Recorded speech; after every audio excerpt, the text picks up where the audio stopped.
নমস্কার বন্ধুরা, কেমন আছেন সবাই? আমি বর্ষার প্রতিদিন একটা নতুন ব্লগে আপনাদের স্বাগত জানাই। তো আজ হচ্ছে শুক্রবার বিকাল। মেয়ে স্কুল থেকে এসে ওর বায়না ধরেছে কোথায় যাব, চলো ঘুরতে যাব। কোথায় আর যাওয়া যায়? যে বাবানও ছিল, যে চলো তাহলে একটা কালীবাড়ি থেকে ঘুরে আসি। দিয়ে যে প্রথমেই রবীন্দ্রপল্লী কালীবাড়িতে মাকে দর্শন করে নিলাম। এখন যাচ্ছি বড় কালীবাড়ি। আর বড় কালীবাড়ির সামনেই আমার পিসি শাশুড়ির বাড়ি। যে চলো। আর সবথেকে মজার ব্যাপার হলো আমরা যে যাচ্ছি পিসির বাড়ি, কিন্তু সেটা কিন্তু পিসি এখনও জানে না। হঠাৎ করে সারপ্রাইজ দেবো বলে চলো ঘুরে আসি। আগে প্রায় আসা হতো, এখন ওই মেয়ের পড়ার চাপ এর জন্য খুব একটা আসা হয় না। কালীবাড়ির গেট ঢুকে পড়েছি। চলো প্রথমে পিসির বাড়ি দেখা করে নিই।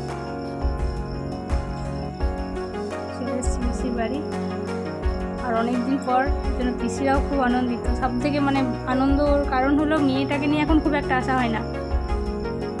আগে আমি প্রায় চলে আসতাম, পিসির কাছে অনেক থেকেছি। বান্টি পূজা নেই, পূজা বলতে বান্টির বউ এখন বাপের বাড়ি গিয়েছে, পূজার সাথে দেখা হলো না। তাই পিসি হঠাৎ করে অনেকদিন পর তো এই যে বান্টি, হ্যালো, আজ হঠাৎ করে পিসি শাশুড়ির বাড়ি, পিসি বসে আছে।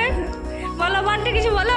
আজকে হঠাৎ করে বৌদির আগমন বাড়ি, একটা অদ্ভুত আগমন। আমি জাস্ট নিজের টিউশন পড়াবো, ওই টাইমে বৌদি কুচকি পিসি এতদিন পর তারপর এখন নতুন ব্লগার ব্যাপার। আমরা প্রত্যেকেই এখন চেনাজানি হয়ে গেছে, এবং বৌদিকে অনেকেই চেনে, অনেকে ফলোয়ার্স। আর তোমরা সব পেজগুলো লাইক করবে। তারপরে যে চলে এসেছিলাম মা ভবতারিণী মন্দির। মা ভবতারিণী মন্দির এত অপূর্ব জায়গা, এখানে এলে যেন মন প্রাণ জুড়িয়ে যায়। আগে তো প্রায় আসা হতো, এখন খুব একটা আসা হয়ে ওঠে না। মাকে দর্শন করলাম। আর এই মায়ের একটা ইতিহাস আছে জানেন তো? এখানে স্বয়ং বামাখ্যাপা প্রদীপ জ্বালিয়ে দিয়ে গিয়েছিলেন। সন্ধে হয়ে গিয়েছিলো, তখনও সন্ধে পড়েনি। তো বামাখ্যাপা এই রাস্তা দিয়ে যাচ্ছিলেন, তো এখানে মাকে প্রদীপ জ্বালিয়ে গিয়েছিলেন। এই যে মন্দির মায়ের, এত অপূর্ব না, বিকালবেলা মন প্রাণ জুড়িয়ে যায়। আমি সবসময় বলতে থাকি আমার শিউরির প্রিয় জায়গা হলো এই ভবতারিণী মন্দির, এত সুন্দর লাগে। যে তারপরে মাকে দর্শন করে বেরিয়ে পড়েছিলাম বাস স্ট্যান্ড হয়ে পড়ে আবার খুব, যেহেতু আমার স্কুটির তেল কম আছে, একটু তেল ভরিয়ে নেবো। এখন এই রাস্তা দিয়ে যাচ্ছি। রাস্তাঘাটগুলো সন্ধ্যের টাইমে এত ব্যস্ত থাকে না, শিউরির খুব বিজি রাস্তা থাকে সন্ধ্যেবেলায়।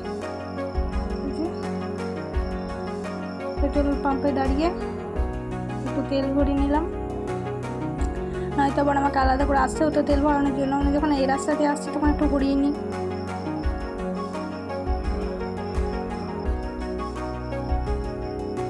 তেল ভরিয়ে নিয়ে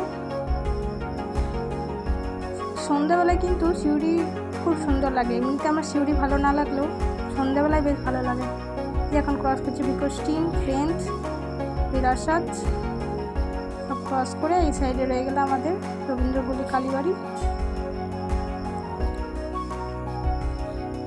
তারপরেই পীরতলা। ভেবেছিলাম আজ একটু পীরতলাও যাবো, পীর বাবার কাছে, যেহেতু শুক্রবার ছিল, কিন্তু আজকে আর যাওয়া হয়ে উঠলো না। তবে যেদিন আসবো সেদিন আপনাদেরকেও নেবো সঙ্গে, পীর বাবার কাছে যেদিন আসবো।